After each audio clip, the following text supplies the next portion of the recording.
சமாரம்பாம் யதிசேகரமத்யமாம் லக்ஷ்மீவல்லபபர்யந்தாம் வந்தே குரு பரம்பராம்.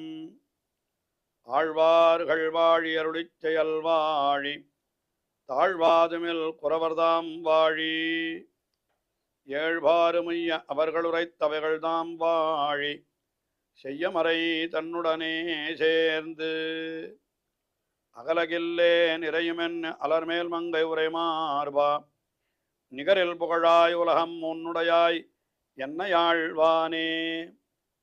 நிகரிலமரர் முனிக்கணங்கள் விரும்பும் திருவேங்கடத்தானே புகழொன்னில்லாவடியேன் உன்னடிக்கீழமர்ந்து புகுந்தேனே. அகில புவன ஜன்மஸ்தேம பங்காதிலீலே வினத விவிதபூதவ்ராதரக்கைகதீக்ஷே ஸ்ருதிசிரசி விதீப்தே பிரம்மணி ஸ்ரீனிவாசே பவது மம பரஸ்மின் ஷேமுழி பக்திரூபா. ஸ்ரீமான் வெங்கடநாதார்ய கவிதார்க்கிககேசரி வேதாந்தாச்சார்யவர்யோ மே சந்நிதத்தாம் சதா ஹிருதி. ஸ்ரீரங்கநாதனுடைய பாதுகைகளை குறித்து ஓரிரவிலே 1000 ஸ்லோகங்களை கொண்ட ஸ்ரீ பாதுகா சகசிரம் என்கிற ஸ்தோத்திரத்தை அருளிச் செய்துள்ளார் வேதாந்த தேசிகன். ஒவ்வொரு ஸ்லோகத்திலேயும் அந்த பாதுகையினுடைய பெருமை ஒவ்வொரு விதமாக எடுத்துரைக்கப்படுவதை நாம் பார்த்து வருகிறோம். அதிலே இன்றைய தினம் முதலிலே நாம் 673வது ஸ்லோகத்தை பார்க்கிறோம். இந்த ஸ்லோகத்திலே என்ன தெரிவிக்கிறார்?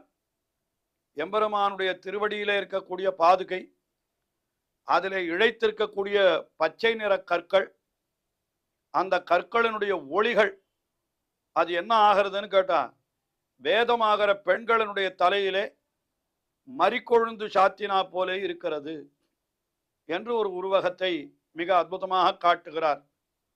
ஸ்லோகத்தை அனுசந்தித்து அர்த்தத்தை பார்ப்போம்.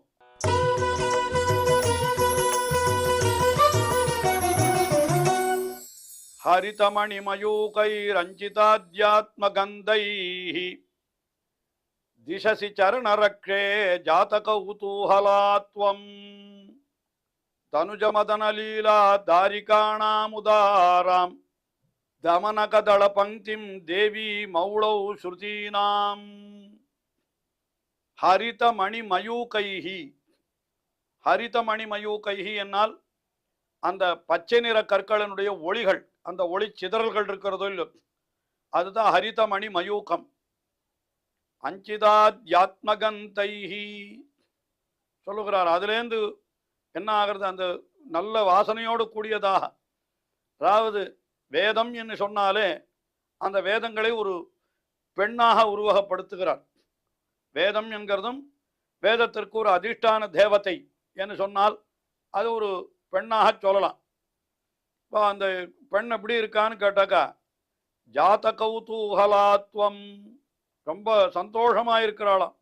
சந்தோஷத்தை உடையவளாய் கொண்டு நீ நீ என்ன பண்ணுகிறாய்? துவம் ஜாத கௌதூகலா, எம்பெருமானுடைய பாதுகையே நீ மிகவும் சந்தோஷமுடையவளாய் கொண்டு ஒரு காரியத்தை செய்கிறாய்.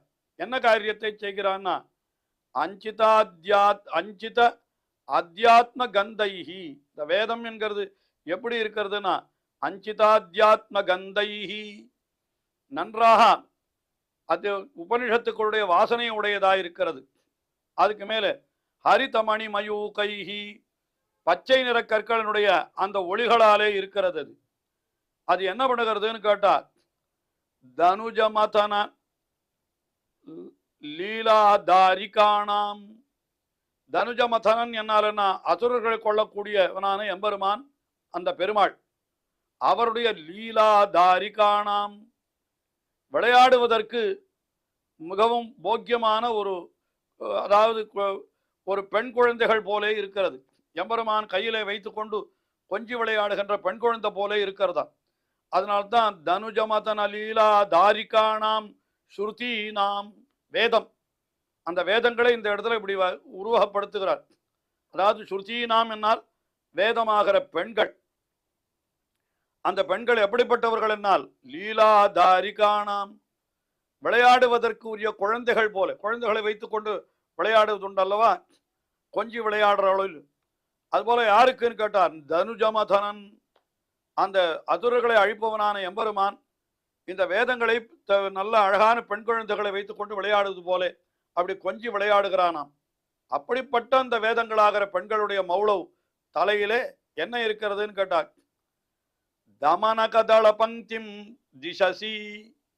தமனகதளம் என்னால் தமனகம் என்கிறது பச்சை தமனகத்தோடு பாதிரி பூச்சூட்டவாராய் என்று பெரியாழ்வார் கூட இந்த தமனகத்தை பற்றி சொல்லி இருக்கிறார். அது சம்ஸ்கிருதத்தில் தமனகம். தமனகம் என்னால் நம்ம இந்த மறுக்கொழுந்து என்று சொல்லுவார்கள். பச்சை நிறத்தில் இருக்கும், நல்ல வாசனையுடையதாக இருக்கும். பெருமாளுக்கு மாலைகளெல்லாம் கட்டுற பொழுது இந்த மறுக்கொழுந்தை வச்சு கட்டுவது உண்டு அந்த மாலைகளிலே. அப்படிப்பட்ட மறுக்கொழுந்தே அந்த வேதங்களுடைய தலையிலே சூட்டினார் போலே இருக்கிறது. அதாவது விஷயம் என்ன, இந்த பச்சை கற்களுடைய ஒளி நன்றாக பிரகாசிக்கிறது. இந்த எம்பெருமானுடைய திருவடிகளிலே சாத்தியிருக்கிற பாதுகைகளிலே இருக்கக்கூடிய பச்சை கற்களுடைய ஒளி அது எங்க விழுகிறதுன்னு கேட்டா வேதங்கள் மேலே விழுகிறது. அந்த வேதங்கள் எப்படிப்பட்டவை? எம்பெருமான் எப்பொழுதும் விளையாடி கொண்டிருக்கிற ஒரு பெண் குழந்தை போலே இருக்கிறது. எம்பெருமான் தான் எம்பெருமானிடத்துல வேதங்களுக்கு ஈடுபாடு, அந்த வேதங்கள் இடத்துல எம்பெருமானுக்கு மிகவும் பிரீத்தி என்று இப்படியெல்லாம் வைத்து அந்த அர்த்தத்தை சொல்லுகிறார். அதனால எப்படி இருக்கிறதுன்னு கேட்டா அந்த வேதங்களாகிற பெண்களினுடைய தலைமையிலே ஒரு மறுக்கொழுந்து வச்சு சூட்டினா எப்படி இருக்குமோ அதுபோல இந்த பாதுகையிலிருந்து எழக்கூடிய அந்த பச்சை கற்களுடைய ஒளிகளானவை அப்படி அந்த வேதங்கள் மேலே விழுகின்றன என்று இப்படியாக ஒரு அற்புதமான அர்த்தத்தை இந்த ஸ்லோகத்திலே தெரிவித்தார். அதற்கு அடுத்தபடியாக 674வது ஸ்லோகம். இந்த ஸ்லோகத்தில் என்ன தெரிவிக்கிறார் என்னால், எல்லாம் எம்பெருமானுக்கு என்னன்னா வேதங்களுக்கு இந்த ஒரு பெரிய ஒரு பச்சை நிறத்தில் ஏற்பட்ட ஒரு மூங்கில் பர்ணசாலை, ஒரு மூங்கில் காட்டையே இது ஏற்படுத்தி கொடுக்கிறா போல இருக்கிறது என்று சொல்லுகிறார். அதாவது எம்பெருமானுடைய திருவடிகளின் கீழே வேதம் இருக்கிறது. அந்த வேதத்தின் மேல இந்த பச்சை கற்களுடைய ஒளி விழுகிறது. அது எப்படி இருக்கிறதுன்னு கேட்டா அந்த பச்சை கற்களுடைய ஒளி விழறத பார்த்தா அந்த வேதத்திற்கு ஒரு மூங்கிலாலே ஆன ஒரு குடிசையோ அல்லது மூங்கிலால ஆன ஒரு காட்டையோ உருவாக்கி கொடுப்பது போலே என்று ஒரு விஷயமாக தெரிவிக்கிறார். இதுவும் ஸ்லோகத்தை அனுசந்தித்து அர்த்தத்தை விவரிப்போம்.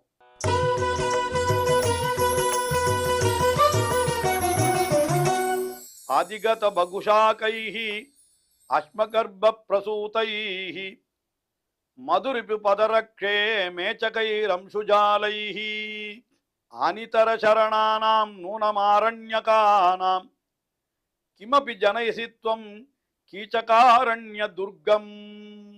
வேதம் என்கிறது எப்படிப்பட்டது என்னால் அதிகத பகுஷாகைஹி, வேதம் என்கிறது நிறைய சாக்கைகள் கிளைகளை அடைந்திருக்கிறது என்று அதை சொல்லலாம். இல்லைன்னா இப்படி இதுக்கே சொல்லலாம், பாதுகைக்கும் சொல்லலாம். என்ன சொல்லலாம்? அதிகத பகுஷாகைஹி. பாதுகையும் கூட என்ன ஆகிறதுன்னா, ஏ மதிரிபு பதரக்ஷே, எம்பெருமானுடைய திருவடிகளை காப்பாற்றுகின்ற பாதுகையே நீ என்ன பண்ணுகிறாய்னா அதிகத பகுஷாகைஹி, அதிகத நிறைய சாக்கை கிளைகளை அடையப்பட்டதா இருக்கக்கூடிய அந்த வேத பாகத்தை உடையது. வேதத்திற்கு கிளைகள் நிறைய இருக்கிறதுன்னு அர்த்தம்.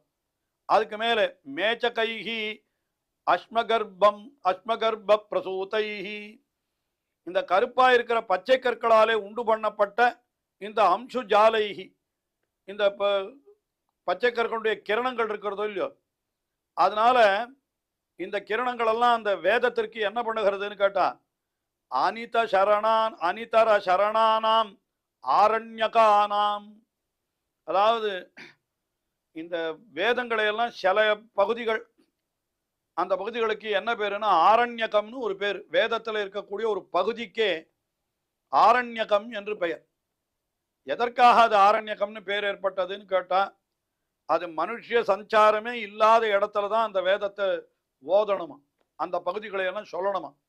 அதனால தான் அது அரண்யம் என்னாலே காடு. அப்ப ஆரண்யகம் என்னாலுன்னா அந்த அரண்யத்திலே ஓதப்படுவது என்ன, அந்த இடத்துல தான் போய் அதை சொல்லணும். அது எப்படி இருக்கணும்னு கேட்டா அனிதர சரணானாம் ஆரண்யகானாம் அப்படின்னா வேறு என்ன காரணம்னா இவர்களெல்லாம் அந்த வானப்பிரஸ்தாசிரமம் என்று இவர்கள் சென்று விடுகிறார்கள். அதாவது ஒருத்தனுக்கு கிரகஸ்தாசிரமம், முதல்ல பிரம்மச்சரிய ஆசிரமம், 4 விதமான ஆசிரமங்கள் சொல்லப்பட்டிருக்கிறது ஒரு மனிதனுக்கு. முதல்ல பிரம்மச்சரியம் என்று பிரம்மச்சாரியாக இருந்து சில காரியங்களை செய்கிறார். அதற்கு அடுத்தபடியாக திருமணம் புரிந்து கொண்டு இல்லத்திலே இருந்து கொண்டு செய்ய வேண்டிய காரியங்கள், அதெல்லாம் கிரகஸ்தாசிரமம்னு பேர். இந்த கிரகஸ்தாசிரமத்தை காரியத்தை முடித்து விட்டானால் அதற்கு பிறகு ஒரு வயதிற்கு மேலே போனால் அவனுக்கு என்ன வருதுன்னா ஆரண்ய வானப்பிரஸ்தம் என்று ஒரு ஆசிரமம் சொல்லப்பட்டிருக்கிறது. அதாவது என்ன பண்ண வேண்டும், இந்த உலக வாழ்க்கையில் இருக்கக்கூடிய இன்பங்களை எல்லாம் துறந்து விட்டு அவன் காட்டிலே போய் தனியாக வசிக்க வேண்டும். அப்போ அந்த சமயத்தில் தன்னுடைய மனைவியும் கூட அழைத்து கொண்டு போவான் துணைக்கு. அங்கே மனைவியோடு காட்டிலே இருப்பான் அவன். ஆனால் அங்கே அவன் எப்பொழுதும் பகவானை தியானம் பண்ணிக்கொண்டு வேத பாகங்களை ஓதிக்கொண்டு அவன் இருக்க வேண்டும் என்று சொல்லியிருக்கிறது. அப்படி அவன் வானப்பிரஸ்தாசிரமத்தில் காட்டில் இருக்கிற பொழுது சொல்லக்கூடிய பாகத்திற்குத்தான் ஆரண்யகம் என்று பெயர். அதைத்தான் இங்கே சொல்லுகிறார். என்ன சொல்லுகிறாருன்னால் எப்படின்னா அனிதர சரணானாம் ஆரண்யகானாம் என்று வேறு அவர்களுக்கு வேறு துணை யாரும் இல்லாதவர்களாய் அந்த காட்டிலேயே இருக்கிறார்களோ இல்லையோ, அந்த வேதங்களுக்கு காட்டிலே இருக்கிறவர்களுக்கு என்ன சொல்லுகிறது, அந்த வேதங்களுக்கு என்ன பண்ணுகிறதுன்னு கேட்டா கிமபி கீச்சக ஆரண்ய துர்க்கம் ஜனயசி, இந்த பச்சை கற்களுடைய ஒளி அது மேலே போய் அந்த வேதத்தின் மேலே விழுகிற பொழுது அந்த ஆரண்யக பகுதிகளுக்கு என்ன பண்ணுகிறதுன்னு கேட்டா கீச்சகாரண்யம் என்னால் ஒரு மூங்கில் காடு. இதனுடைய ஒளி, பாதுகையினுடைய பச்சை கற்களுடைய ஒளி அது பச்சையாக நீளமாக இருக்கிறது. அது பார்த்தா என்ன, நீளமான பச்சை நிறத்தை உடைய மூங்கில் போல இருக்கிறது. அப்போ வேதங்களுக்கு அது ஒரு பச்சை நிற மூங்கில் கூட்டை அமைத்தார் போல இருக்கிறது என்று இப்படியாக இந்த ஸ்லோகத்திலே அனுபவித்தார். இதற்கு அடுத்தபடியாக 675வது ஸ்லோகம். இந்த 675வது ஸ்லோகத்தில் என்ன சொல்லுகிறாருன்னால், இந்த ஒரு பச்சை கற்களுடைய ஒளியெல்லாம் கொண்டு பார்க்கிற பொழுது ஒரு அற்புதமான உத்தியான தேவத்தை போல, உத்தியானம் என்னால் ஒரு தோட்டம், நந்தவனம், அந்த நந்தவனத்திற்கு ஒரு தேவதை இருந்தால் அவ்வளவு நன்னா அந்த உத்தியானத்தை போல பச்சை நிறத்தில் தானே இருப்பார். அதுபோல இந்த பச்சை கற்களுடைய ஒளி இருக்கிறது என்று இந்த ஸ்லோகத்திலே அனுபவிக்கிறார்.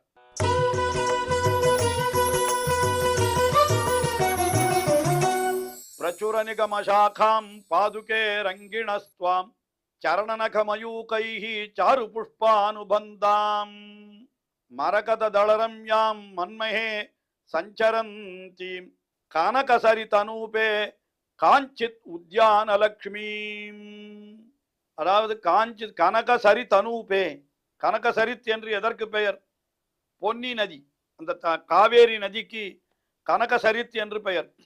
ஏன்னா கனகசரித் அது அப்படியே அந்த குடகுமலையிலிருந்து வருகிற பொழுது நிறைய தங்கத்தை எல்லாம் அப்படியே அள்ளி கொண்டு வருவான் அந்த காவிரி ஆறு.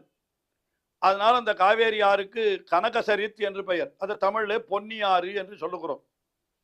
அதனுடைய பக்கத்திலே அதனுடைய மேட்டில் தானே இந்த ஸ்ரீரங்கம் இருக்கிறது. கனகசரிதனூபே, அதுல காஞ்சித் உத்யானலக்ஷ்மி, அதுல இருக்கக்கூடிய ஏதோ ஒரு உத்யானலக்ஷ்மி, ஒரு தோட்ட தேவதை போல, தோட்டத்திற்கு அதிஷ்டான தேவதை போல உன்னை நினைக்கும்படியாக இருக்கிறாய் என்று சொல்றார். அது என்ன பண்ணுகிறது, பிரச்சுர நிகமசாகாம் பாதுகே ரங்கிணஸ்துவாம்.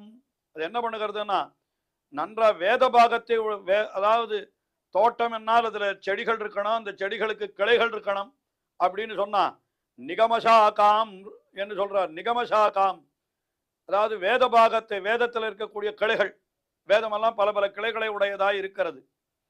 அதுக்கு மேல அந்த கிளைகளில் புஷ்பங்கள் இருக்கணுமேன்னு கேட்டா சரணநகமயூகைஹி சாரு புஷ்பானுபந்தாம்.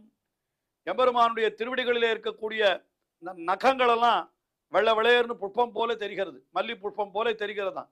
சரண நகமயூகைஹி, திருவடி நகங்களினுடைய மயூகம் அந்த ஒளிகளினாலே சாரு புஷ்பானுபந்தாம், நல்ல புஷ்பங்களை உடைத்தாக அது தெரிகிறது. அதுக்கு மேலே அங்க இலைகள் தெரியணுமேன்னு கேட்டா உடனே மரகத தளரம் யாம், இந்த பச்சை கற்களுடைய ஒளிகள் எல்லாம் எப்படி இருக்கிறது, அந்த கிளைகளில் இருக்கக்கூடிய நல்ல இலைகள் போல இருக்கிறது. அப்படி பார்த்தால் எப்படி தெரிகிறதுன்னா சஞ்சரந்தி முத்யான லக்ஷ்மீம் இதி மன்மஹே, நீ நடமாடுகின்ற ஒரு உத்யான லட்சுமி, ஒரு தோட்ட தேவதை போல, தோட்டத்திற்கு அந்த நந்தவனத்திற்கு அதிஷ்டான தேவத்தை போலே என்றோ நீ காட்சி அளிக்கிறாய் என்று சொல்றார். அதாவது காவேரி கரையில இருக்கக்கூடிய ஒரு உத்தியான தேவத்தை போல இவள் காட்சி அளிக்கிறாள் என்று மிக அழகாக இந்த ஸ்லோகத்தில் விவரித்தார். தொடர்ந்து அனுபவிப்போம். ஸ்ரீயக்காந்தாய கல்யாண நிதையே நிதையேர்த்தினாம் ஸ்ரீவேங்கட நிவாசாய ஸ்ரீனிவாசாய மங்களம். ஸ்ரீமத் சுந்தரஜாமாதிர் முனிமானசவாசினே சர்வலோக நிவாசாய ஸ்ரீனிவாசாய மங்களம்.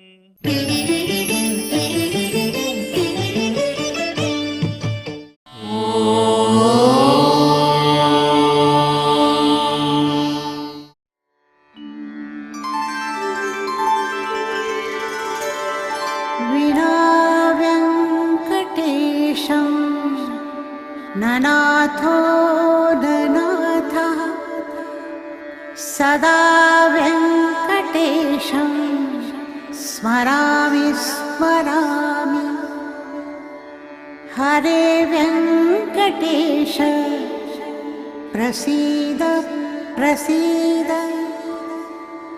प्रियं वेङ्कटेश प्रयच्छ प्रयच्छ.